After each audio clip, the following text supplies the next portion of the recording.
سفر باز آمد. عزیز آن که بی خبر به ناگهان رود سفر، چون ندارد دیگر دلبندی به لبش ننشیند لبخندی.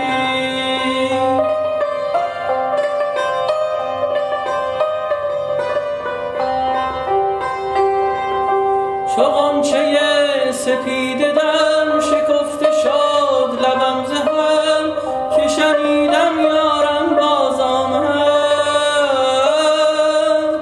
ز سفر غمخوارم باز آمد.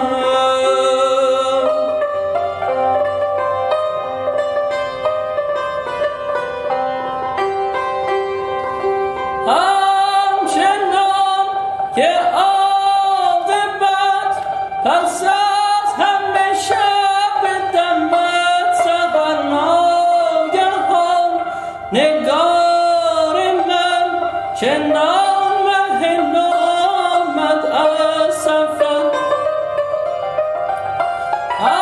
همچنان که عاقبت پس از همه شب دمت سحر ناگهان نگار من چنان مهن آمد از سفر. من هم پس از آن دوری بعد از غم مهجوری یک شاخی گل بردم به برش، یک شاخی گل بردم به برش.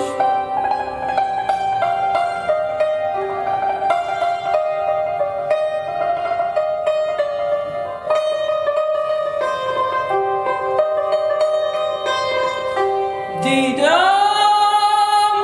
که نگار من سرخوش ز کنار من بگذشت و به بر یار دگرش بگذشت و به بر یار دگرش.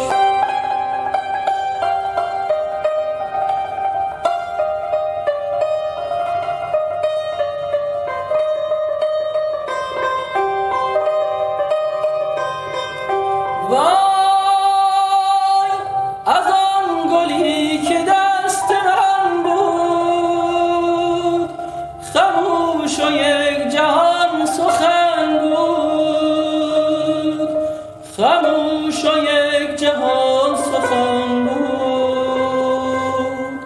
گل که شهره شد به بی وفایی،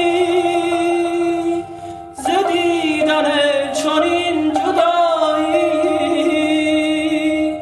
ز